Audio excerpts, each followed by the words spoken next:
এখনো আমাদের কাছে তার মরদেহ সম্বন্ধে কোনো খবর, আমাদের স্পষ্ট কোনো খবর আমাদের কাছে আসেনি।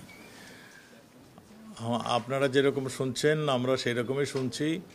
আমাদের গোয়েন্দা ওখানে গিয়েছে, ঢাকা থেকে আমাদের বাংলাদেশ থেকে 3জন গোয়েন্দা মানে সদস্য সেখানে গিয়েছেন।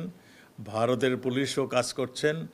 আমরা আশা করি আমরা হয়তো একটা এছাড়া এই ডেড বডিটা ছাড়া আমরা কিন্তু সমস্ত ইনফরমেশন যারা যারা এই ঘটনার সঙ্গে সম্পৃক্ত ছিলেন, যারা যারা করেছেন, আমরা সব কিছুরই আমরা খবর পেয়েছি।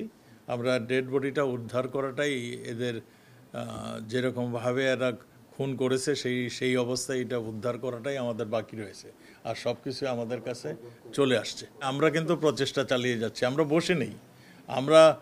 আমরা আশা করি, সবসময় আশা করি যে আমরা একটা কিছু আমরা পাবো। না পাওয়া গেলে সে তো যারা যারা দেখেছে, যারা যারা হত্যা করেছে তারা তো স্বীকার করছে। সেইখানে কি হবে সেখানে আইনজ্ঞরাই জানে, আইন মন্ত্রণালয় বলতে পারবে। আমরা তো প্রচেষ্টা চালিয়ে যাচ্ছি। আমরা তো এখনো বলিনি যে আমরা পেয়ে গিয়েছি কিংবা পাওয়া যাবে না, এই সমস্ত কিছু বলিনি।